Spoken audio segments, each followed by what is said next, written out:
Welcome to the Deep Dive, where we take your sources and help you navigate the most important insights. And today, we're really diving deep. We're looking at a fascinating and, let's be frank, sometimes pretty unsettling piece of writing. It's Freedom is a Two-Edged Sword by Jack Parsons. Yeah, Jack Parsons, he's quite the figure, isn't he? Sort of straight out of a history book, maybe one that covers both rocket science and some, well, serious countercultural thinking. Absolutely. A brilliant engineer, Yeah. genuinely. One of the key minds behind the Jet Propulsion Laboratory. I mean, that's serious stuff. Right. But, as you'll definitely see in this text we're discussing, he also held some profoundly unconventional views on pretty much everything else, it seems. Society, religion, human nature, freedom. hmm And the core source you shared is an essay he originally wrote back in 1946. But crucially, it includes this preface he added in 1950. And that preface really sets the stage, doesn't it? It really does. It shows Parsons looking back just 4 years later, and he's alarmed. He feels freedoms are eroding incredibly quickly. It gives the whole piece this intense, almost urgent tone. So our mission for this deep dive is, well, to unpack that pretty dire diagnosis he makes about freedom in the mid-20th century. We want to understand his very unique and demanding definition of what freedom actually means to him. And explore the surprising connections he draws, some like confronting ones, really, between liberty, individual responsibility, science, religion, and, yeah, a very, very intense focus on sex. It's definitely not your standard philosophical text. No, not at all. It's much more of a passionate, sometimes almost poetic call to arms, Really? his mind wrestling with what it really means to be free in a world he saw sliding towards tyranny. So get ready for a journey, maybe, through a vision of freedom that feels both kind of rooted in American ideals, but also startlingly radical. Yeah, definitely radical in parts. Okay, let's jump right into that 1950 preface then. He opens it with this palpable sense of foreboding. He even says, looking back at his 46 essay, feels almost naive. What was going on in those 4 years that hit him so hard? Well, he saw very specific things happening, concrete actions that he felt were just direct assaults on basic liberties. Like what? He points to things like the imposition of loyalty oaths, purges targeting public employees. He calls out Senate investigations, specifically one he just dismisses as a burlesque investigation into the sphere of private sexual morals. Wow. Okay, so governmental overreach into private lives. Exactly. Yeah. And he also notes violations of constitutional immunity, legal procedures being bypassed, things that he says pointedly weren't even being reviewed by the Supreme Court at the time. So he's seeing the system itself, the checks and balances, failing. That seems to be his view. And he connects things like the rise of Social Security and other socialized programs directly to what he calls confiscatory taxation and intrusion on individual liberty. Right. So for him, government expansion equals freedom's decline. That's his perspective. That's the picture he paints, yes. And he wasn't just looking at the U.S. He mentions England being under total regimentation, other nations falling to communism. And the U.S. making deals with regimes he clearly despised. Right, deals with corrupt dictatorships like Argentina and Spain under Franco. He saw it as a global trend, this erosion. But it sounds like what really got to him, perhaps even more than the government actions, was the public's reaction. Or lack thereof. Exactly. He uses phrases like inertia and acquiescence, ignorance and indifference. He felt this apathy was actually allowing these liberties to be suspended, things that he says would have been unthinkable just a short time before. He has this interesting idea about a creative minority, doesn't he? Yes, very distinct view. Civilizations rely on the few capable of creative thinking and independent action. And he warns society approaches barbarism when the majority surrenders freedom. But the real dark age arrives when that creative minority gives up too. That's a pretty heavy warning about intellectual courage. It is. And he felt even the language was being corrupted. The word liberalism itself, he saw it being twisted, used as a front for a new social form of Christian morality. And science, which some hoped would be a savior. He saw science as becoming regimented, straitjacketed, and scared. Its universal language, he says, reduced to just one word: security. A really bleak assessment. So by 1950, he's feeling pretty disillusioned, almost like his earlier hopes were naive. He does say that, but there's still a spark, maybe. He holds on to this faith that a few individuals, through self-sacrifice, wisdom, courage, and continuous effort, could still achieve a free world, mostly through example and education. And that's the faith he thinks America had lost. That's what he says, yes. The faith America has surrendered. You know, what really stands out reading it now is his early grasp of global interconnectedness. He has some powerful lines on that. Oh, yeah. The soul of the slums looks out of the eyes of Wall Street, and the fate of a Chinese coolie determines the destiny of America. That's pretty potent stuff for 1950. It's this fundamental belief, isn't it? You can't crush liberty elsewhere without eventually crushing your own. Precisely. You can't suppress or murder someone else's freedom without doing the same to your own, ultimately. It's a stark choice he presents. Stand together as men for human freedom and human dignity, or we fall as animals back into the jungle. He ends that preface saying the whole essay is his attempt to really define and understand freedom so it can be attained and defended. He admits it's dangerous. Yeah, dangerous. But he trusts we're not all cowards. It's a direct challenge right from the start. Which leads us straight into chapter 1, where he starts trying to define this dangerous thing. He kicks off by contrasting the old way's inherent inequality, servitude, with what he calls the astonishing heresy of liberalism. Astonishing, yeah. This idea emerging a couple of centuries before him, based on inherent equality and inalienable rights. A total break from the past. And it appealed to the outsiders. Definitely. Heretics, atheists, and revolutionaries, he says. It made headway against majority opposition, but by his time, he felt it was just unwilling lip service. States paid homage to it, but violated it constantly in spirit and letter. And here's a crucial point he makes, how these absolutist and totalitarian groups, whatever stripe they are, learn to use the language of liberalism. Right. They wrap themselves in the cloak of freedom while actually trying to bring back tyrannies. Religious groups suppressing art, reactionaries suppressing labor, communists setting up dictatorships, all claiming freedom. Which is exactly why, he argues, we need to get back to a clear definition. He wants to reclaim the meaning in the terms of figures like Voltaire, Paine, Jefferson. And that brings us to the absolute core metaphor of the whole essay. Freedom is a two-edged sword. Exactly. One edge is liberty, the other is responsibility. And he emphasizes both edges are sharp. It's a weapon that requires capable hands, skill, integrity. You can easily hurt yourself or others if you're not careful or honest. Okay, now here's where Parsons takes a turn that might surprise people. To get at why tyranny relies on dogma, and dogma on lies, he delves into epistemology, the theory of knowledge. Yeah, it seems like a detour, but it's fundamental to his argument. He makes this pretty radical claim.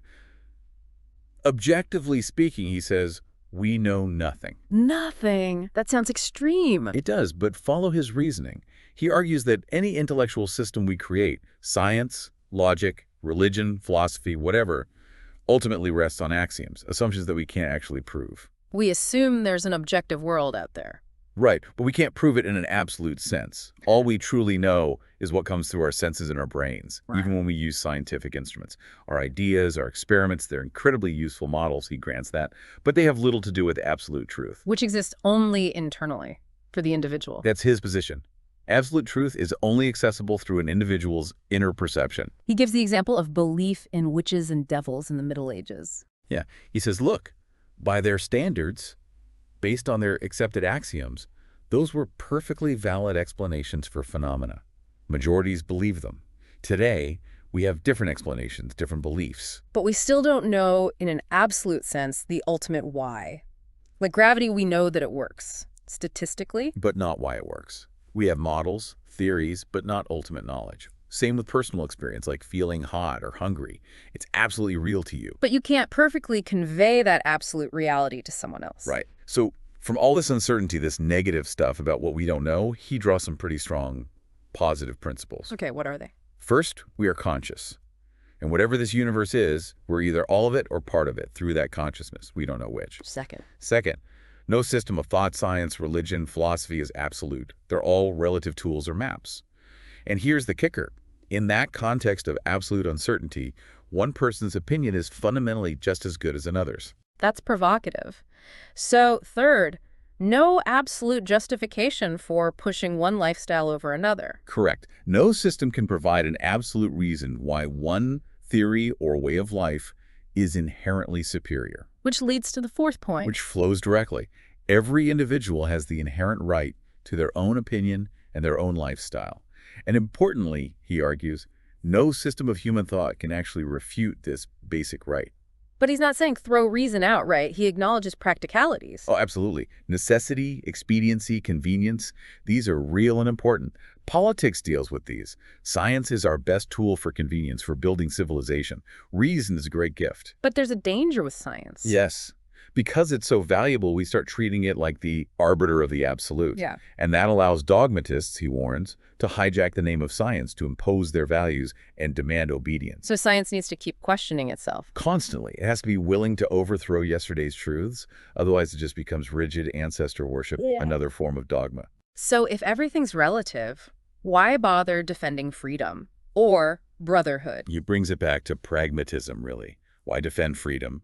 Necessity, unless you want to be a slave. Why brotherhood? Expediency, unless you want mutual destruction. Why grant others their rights? Convenience, because it's the only reliable way to maintain your own.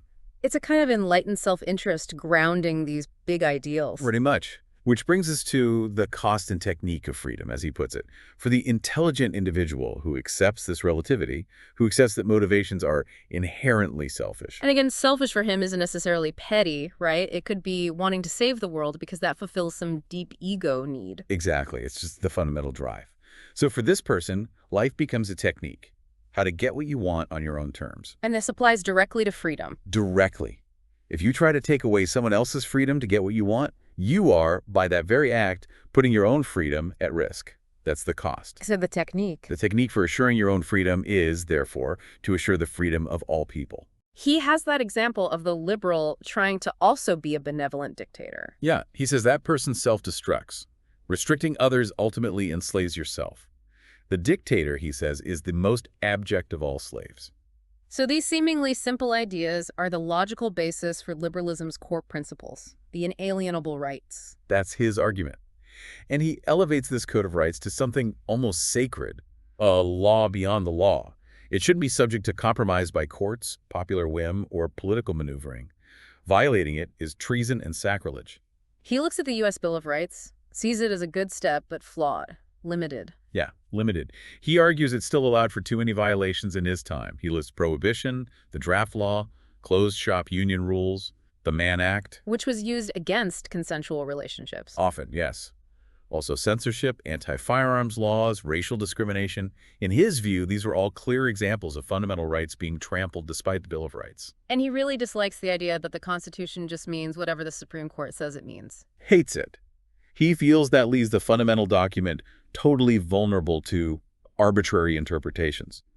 It should be plain language, he argues, needing no interpretation, applying equally to everyone, government, individuals with easy recourse for anyone whose rights are violated. He's crystal clear that freedom must include freedom from persecution on any grounds, moral, political, economic, racial, social, religious. No wiggle room. None whatsoever. Yeah. And he draws a very hard line here. No matter how pure the motive, how great the emergency, or how high the principle invoked, nobody has the right to deny another person's individual freedom. Any action that does is tyranny and is never justified. That's a powerful, maybe even controversial, absolute statement within his philosophy that emphasizes relativity elsewhere. It is a key tension, yes. And he pushes further. He asks, can we really face democracy? He argues it's not enough for freedom to be negatively assured, meaning the government won't actively stop you. Has to be positively ensured. Yes.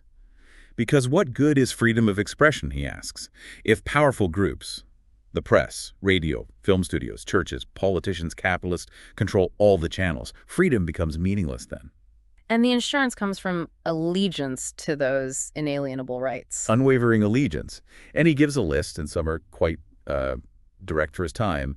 The right to live your private life as you see fit, if it only concerns you. Eat, drink, dress, live, travel how and where you want. Express yourself, freely speak, write, print, experiment, create. Work as you choose for a fair wage. Buy what you need at a fair price. Have a decent childhood environment. And then there's the right to love. Yes. To love as desired, where, how, with whom, according to mutual desires. That one's crucial for his later arguments. He also includes a right to self-defense, linking it to bearing arms. Explicitly. The right to kill an aggressor if necessary to protect your person, property, or rights, that, he states, is the purpose of the right to keep and bear arms. These are tangible bedrock requirements for him. But back to the two-edged sword. these rights come with serious responsibilities. Equally sharp ones. If you accept these rights for yourself as a liberal, you must guarantee them to all others, always, regardless of how you personally feel about them or their views. So you have to actively work to establish and protect these rights. Actively. Live by them. Be prepared to defend them with your life, if necessary. You have to refuse allegiance to any group or entity that denies these rights, and refuse to compromise on these core principles. He sees this commitment as the bedrock for everything: liberty, democracy, society itself. Even international civilization, he argues. It all rests on this unwavering commitment. Well, he adds a caveat about interpretation, needing understanding, sympathy, humor, tolerance. Right, warning against the insufferable demagogues of high principle. Yeah. Avoid pretentiousness, sentimentality, hysterics when applying these principles. And then he drops that line that really makes you stop and think. Man has a right to be a slave if he wants. Yeah, it's stark. If you have the freedom to assert and defend your rights, but you choose not to, then, in his view, you deserve slavery. If you complain about being tyrannized by family or public opinion or morality, but you could leave or challenge it and don't, your protests are hypocritical. Wow. That connects to his idea that freedom begins at home, doesn't it? Internally. Exactly. You can't effectively fight for freedom out there unless you've grappled with your own internal drives. Vanity, anger, self-deception, fear, inhibitions. He sees these as crude ores. That life smelts into your personal sword. Right, forged and tempered through experience. It's about self-expression balanced with self-mastery. Not denial, not just blind indulgence. You have to rule yourself first before you can meaningfully fight for freedom. He paints a picture of the true liberal being in a tough spot in his era. Caught in the middle, yeah.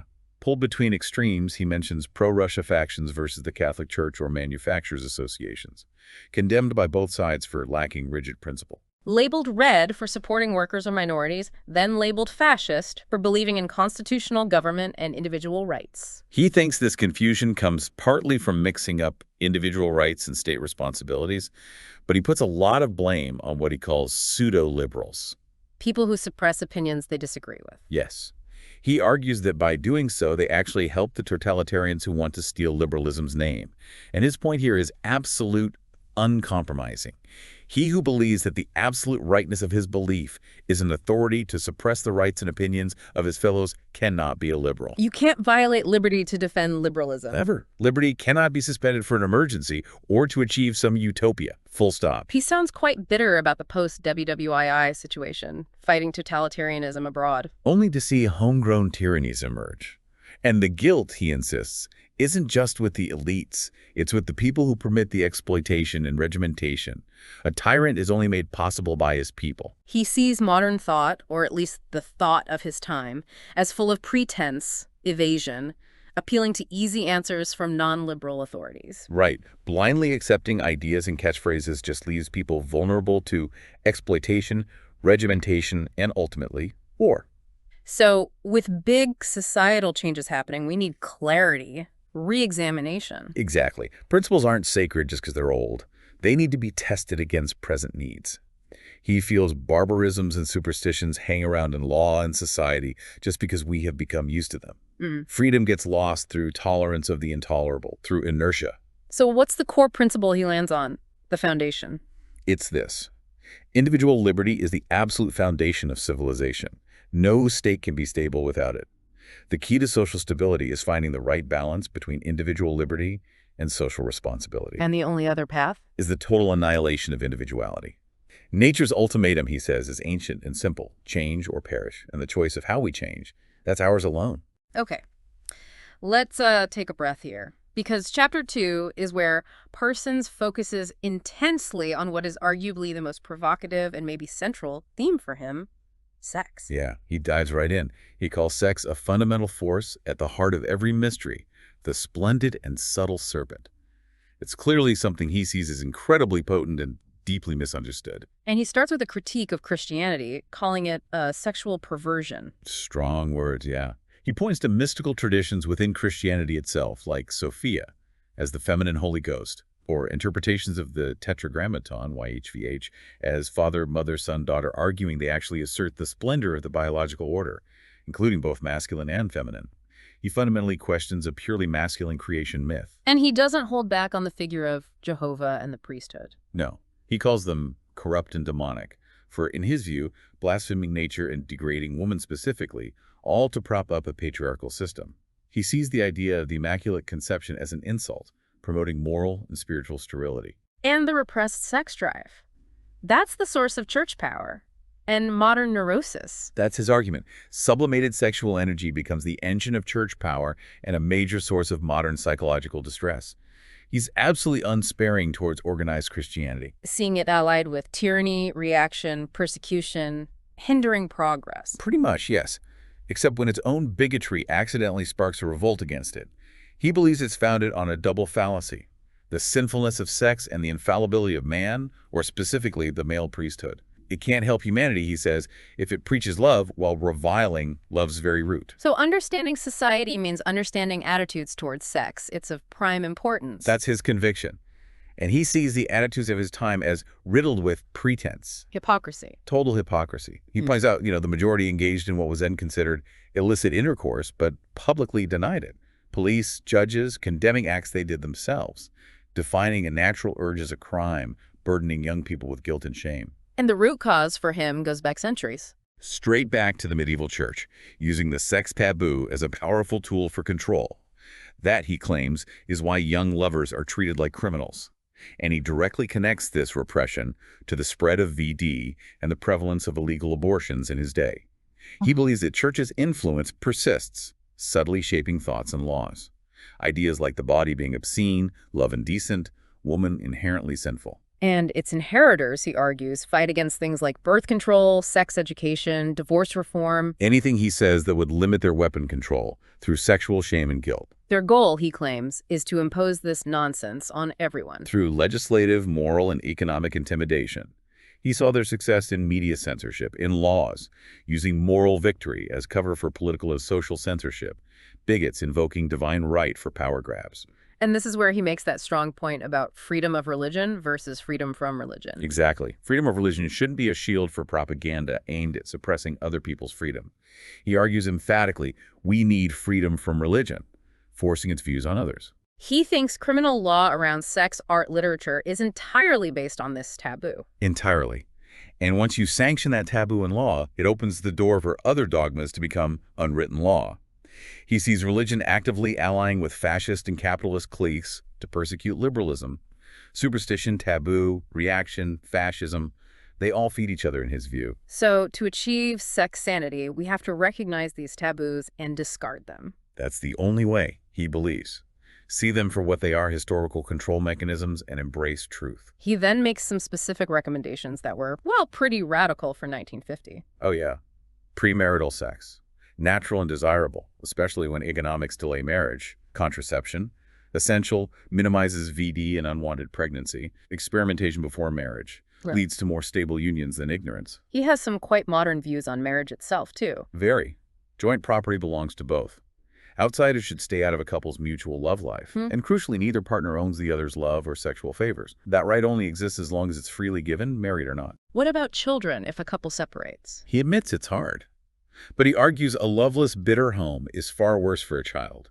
He believes the state can and should step in to guarantee the child's physical welfare and security, shielding them from the kind of frustrations that lead to later maladjustment.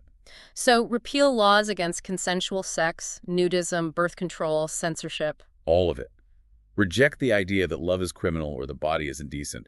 Yeah. Instead, he wants us to affirm the beauty, the dignity, the joyousness, even the humor of sex. And true obscenity isn't sex, it's things like exploitation and war-making. Exactly. Exploiting women for low wages, degrading minorities, making war card. Those are the real obscenities. Love isn't one of them, yet it's the most punished and persecuted aspect of life, he feels. Education is key then, in practical things like lovemaking, contraception, disease prevention. Yes, practical education. But even more important, he stresses, is rooting out the concepts of shame and indecency around sex. Expose the motives of those who promote them. Happy parents, he suggests, are those well-matched through experience, joyful in their passion, who see beauty in nakedness and don't pass shame onto their kids' natural curiosity. There's that striking moment where he contrasts his view with Jesus and the fallen woman. Right. Instead of go and sin no more, Parsons effectively says, be blessed in the name of man, and if any God denies you for this, I will deny that God. Yeah. It's a really powerful statement of his human-centered, anti-dogmatic stance. He feels modernity turns sex from something sacred into a dirty joke. Yeah, ancients saw mystery, sacrament, and love. Moderns see a dirty joke. And redemption from this self-inflicted mess, he believes, has to come from woman herself. Why her specifically? Because he sees her as having been the primary target, the scapegoat for centuries of masculine guilt and feelings of inferiority. She alone, in his vision, holds the potential to redeem humanity from this legacy of crucifixion and castration, as he puts it. So she needs to assert her own strong, free, and splendid image. As an individual, a companion, a mate. And she needs to demand and be worthy of true men, not the frightened children he sees dominating society. This requires honesty, an end to pretense, discovering ourselves. Absolutely. End inhibition and pretense. Discover who you are and be that, honestly. He believes all our traits, even things like wrath, fear, lust, have value if they're balanced and understood. Lying about weaknesses makes them crooked. Yeah, admitting them lets you confront them. Fear sharpens wits. Anger becomes strength against tyrants. Lust, trained, becomes a servant of love and art. It's about integration, not suppression. The object of life is self-discovery, which needs freedom. Yes, a constant process requiring the freedom to have all experiences. The important questions aren't, is it right or wrong, but how does it feel? And what does it mean? And you can only ask those freely. He links the historical suppression of these questions under threat of the stake to ongoing malice. He does. He sees religious dogmatism still fueling sexual jealousy. He believes crime and war aren't just economic, they're deeply tied to sexual frustration and guilt. He points to historical outbreaks like the witchcraft craze as mass hysteria born from Christian guilt and shame in his reading. Even things like racism and the lust for war, he connects those to sexual frustration. He makes that explicit link. Hatred of Jews and black people as symbols of illicit sexual freedom in the minds of the oppressors, he clarifies. And the recurring lust for war these are, for him, monstrous aberrations arising from denied, twisted sexual energy. Nightmares destroying the world that denies them healthy satisfaction. So maturity requires unobstructed sexuality, education in contraception and love. That's his prescription for mature social relations. And overcoming the childish folly of sexual possession, that jealousy and suspicion. He even muses that if we could just apply love one another and do unto others to sex, it might solve those problems and spread outwards. But he's not naive about it. A sexual revolution won't be easy. No, he predicts tears. Like achieving racial maturity, it's a long, painful process. But he believes private sexual expression is key to individual maturity and richness. You need a graceful youth, he suggests, to have a graceful old age. Okay, moving into chapter 3. Here, Parsons really challenges core beliefs about humanity and religion. He starts by saying there's no evidence man was made to serve God or is naturally good or wise. Quite the opposite, in fact. He sees plenty of evidence suggesting man is fundamentally a beast, cruel, cowardly, lustful, greedy, treacherous, someone who kind of blundered into this mental world where he's not entirely at home. That sounds incredible, bleak, but he finds significance there. Paradoxically, yes. Man's beauty and significance lie in that struggle, that out of these blind forces, sex, survival, man managed to forge reason, science, art, love. Even if there's no external purpose, man created his own significance. He made gods in a garden he made fruitful. He plays with the idea of consciousness again. Maybe the external world is just our perception. Right. But either way, we're part of nature, made of the cosmos, connected through filaments of consciousness to all life, all ancestors. And this totality he calls Pan. Yes, Pan, all devourer, all begetter. Everything life, death, good, evil, pain, pleasure, unity, multiplicity, the soul of night and the stars. It's an embrace of the totality, the darkness, and the light. And religion goes wrong when it tries to moralize this amoral totality. That's his critique. Folly and fear lead us to assign moral qualities to lightning or a tiger. Then we do into human acts, woman giving, man taking.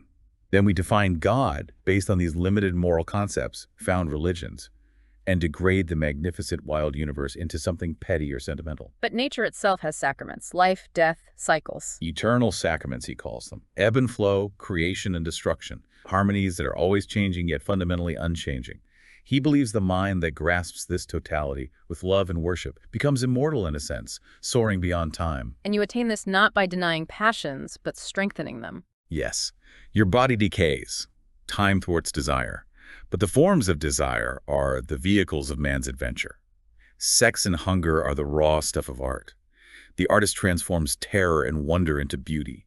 Always are the right way when will and love are the guides. That's a key line. Grace, bounty, freely available if you desire them. Nature calls out, daring us to know ourselves. Sunlight, sea, stars, a naked woman. These are covenant signs, known with the certainty of youth, the knowledge of poets, artists, mystics. But instead, he sees man fleeing self-created nightmares, lost in pretense. Yeah, self-castrated and frustrated, projecting his inner horror onto scapegoats, sacrificing blood to bestial gods born of his own fragmented spirit. His view on morality here is about balance, not inherent good or evil. Exactly. Nothing inherently evil or good. Evil is simply excess. Good is balance. Anything can be abused or used well. And achieving balance requires experiencing the extremes, not just denying or indulging. Man's elemental forces need ultimate self-expression to find their equilibrium. Trying to restrict them is futile, like building a plaster wall around a sun. What about the purpose of religion, then? Seeking power, confidence. He sees it as seeking identity with a power greater than oneself, to share in omnipotence, gain confidence. But he suggests relying too much on religion or property, for that matter, might actually show a lack of self-reliance. Because the God of power we seek is created from our own self, Right. which is greater. That's his radical proposition. Knowing yourself is the highest wisdom. Believing in yourself is the highest faith. Science, to know, and art, to interpret, become the true forms of love, the only availing way of worship. And it's blasphemy to make them serve religion, politics, war. The ultimate blasphemy in his eyes. He looks at the big conflicts of his time, fascism versus communism. And sees them not as good versus evil, but dogma versus dogma, authority versus authority. Both, he argues, are totally alien and hostile to freedom. Both demand absolute enslavement of mind and will. These authoritarians think they're absolutely right, justifying anything. Right. Using divine ends to justify brutal means, even benevolent paternalism, is just tyranny in disguise. And these systems, he stresses, are ancient. Freedom and democracy. Those are new radical ideas that offend both the enslaved and the masters. He has that striking image of dogmatism as an old harlot. Yeah, promising ease, miracles, paradise. Yeah. If you just give up your freedom, just follow the letter and deny the spirit. She's harvesting nations for Armageddon, hunting free men in freedom's name, using prisons and pogroms in democracy's name, murder and slavery in brotherhood's name, all for dominion. So the choice is stark: freedom or this. Freedom, no other name, no other cause. That's the only path, he believes, where a man, free from inner demons and outer dogma, can actually achieve significance. That's the liberal faith. Belief in self, belief in man. The hard path, guided by science, inspired by art. The hard, long way. Through trial and failure, yes. Leading eventually, he hopes, to the stars. Or the alternative is regression, a return to apehood with the dogmatists. And seeking union with a greater power means seeking union with your total self, your potential. Yes. Unite with the universe by courting all of nature, all experience, all truth. The ultimate adventure isn't outwards, it's inwards into himself. Descend into the dark land, the inner labyrinth, like the myths. Like Moses, Orpheus, yes. Meet the mother, the unconscious perhaps. Hear the answer to, what is man? Find the grail, which for him seems to mean ultimate consciousness, total self-knowledge, instinct aligned with reason. Man as this paradox, monster, embryo god. Child of stars, son of the ocean, both wonder and terror, embracing the whole complex reality of what it is to be human. Which leads us into the final chapter, chapter 4. And this one is addressed directly to woman. Yes, almost like a hymn or an invocation. He calls her the beautiful redeemer of the race. What stirs within her, he says, isn't just anything, it's life itself, capable of creating a new race, a new world. He connects her back to that primal childhood knowing. Nature's voice, Pan. That covenant, that truth that is forever. But he sees her historical experience as seeking true companionship and finding instead a blight of silence and sorrow. Companions trapped in guilt, shame, fear, hate, resulting only in nervous laughter and furtive pleasure. But she holds the key to redemption. From sin, sorrow, guilt. He believes so. She is splendor incarnate, despite her long history of servitude chained to the lust and guilt of pigs, degraded as whore, or put on a pedestal of sterile virtue, suffering stake, rack, whip, chains. Her bond through all that wasn't weakness but love. That's his interpretation. Love. Man, he argues, failed at redemption, the crucifixion. Millions more sacrifices won't fix that infamy. The master's husband, father, priest, jailer defiled her, yet he adds that complex note. Pity him, for he sought love. But that era is ending. Finally, there is an end and then the beginning. Yes, the future, in his vision, rests with woman, mother of a new race, redeemer and lover of new free men. He analyzes men's relationship with women, wanting the mother, dismissing the wife, failing with the lover. Yeah, seeing men often as bewildered, frightened children, especially those projecting power with brass and swords, he urges pity and forgiveness for them. He brings in history again, ancient men becoming popinjays, Christianity, an anodyne for slaves, and a whip for slave masters, figures like Voltaire, Paine, Shelley as precursors. Right. And science, the hoped-for savior, brave new world, failed too, in his view. Its creators silenced or co-opted, the treasure lost. So he turns to women for the answer. And the key lies way back, in an age of Isis, which he says wasn't matriarchy. Not rule, he clarifies, but equality. 10,000 years ago, he posits. Woman was the priestess, holding the mystery. Mother, lover, wife, witch woman, co-equal with her mate, the chieftain, hunter, thinker. She was the symbol of the unconscious, prophetess of dreams, balancing man's intellect. Until the patriarchal age catastrophe, represented by Jehovah. Yes. Under the priests, woman became inferior, man got isolated in his intellect, cut off from emotion, leading to that total war between intellect and emotions. Patriarchal religion failed, left man fighting for feudal systems. Self-contradictory dogmas, shifting sands. Man failed on that structure, fighting with sick fury. Lost the mother, the wife failed him, the lover eludes. The mystery is gone from the temple. So he calls to women, return, forgive, serve, take his hand, tell him he's not alone. Witch woman, out of the ashes of the stake, rise again. It's a powerful, mystical call. He even sees the old way continuing secretly through figures like poisoners Messalina, Tefana framing them as raising revenge to a high art, or others seeking the mystery quietly. Joan of Arc's fate teaches innocence isn't enough. So woman must be cunning, wise, subtle, merciless. Understand and forgive, yes, but forget not overmuch. Trust only yourself. He identifies the frigid woman as a worse revenge, millions of them. Yeah, sees it as a curse born from the mate's failure and her failure to herself, caused by deep guilt passed down, suppressed desires, fear of pregnancy. But knowing this isn't shameful, understanding brings strength. So the call is, go free, sing the wild song, return to nature. Evoke Pan, Babylon. Go to the mountains, forests, be naked in summer, regain that primal joy, love gladly, freely under the stars. He connects body beauty to the mind. Fear makes the body ugly. Fear, repression, hate make the body repulsive, he claims. Go free, love joyously, run naked. The body becomes beautiful.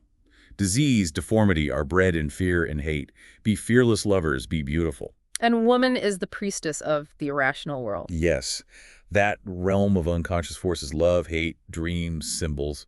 Hugely important and dangerous because it's denied. Unreasonable misery exists. War feels like a psychological necessity because these irrational needs aren't met constructively. These passions can only be redeemed by intuitive understanding, the feminine province. That's his belief. Only after these unconscious forces are understood can intellect and will be effective. Otherwise, they're just blind, destructive forces. So put away unworthy weapons, malice, poison, frigidity. And draw the two-edged sword of freedom. Then, call for a man worthy of fair combat. Fit husband, father to her eagle brood. Test him. He believes such men exist and will be worthy. Together, they become the archetypes of the new race. He ends with this really dramatic, almost apocalyptic vision. Somewhere, a woman is hearing this call. A woman for whom the sword is forged. Heard the new age trumpets. She will respond. She'll come as flame, song, a voice in judgment halls, a banner, girt with the sword of freedom. And before her, kings and priests tremble, empires fall. That's the prophecy. He gives her the mystical name, Babylon, the Scarlet Woman.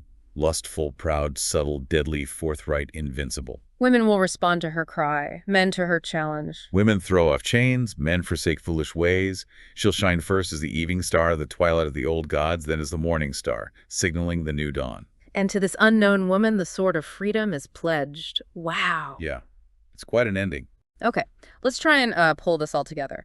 Parsons gives us this really stark, challenging diagnosis from his time, the late 40s, early 50s, a feeling that freedom was just being rapidly dismantled. Yeah, by government overreach, sure, but also by public apathy. And these various dogmatic groups, religious, political, economic, who he saw using the language of liberty to actually suppress it. And his definition of freedom isn't just about being left alone. It's this demanding two-edged sword. Requires equal parts liberty and deep personal responsibility. A responsibility not just to uphold your own rights, but to actively, fiercely defend them for everyone.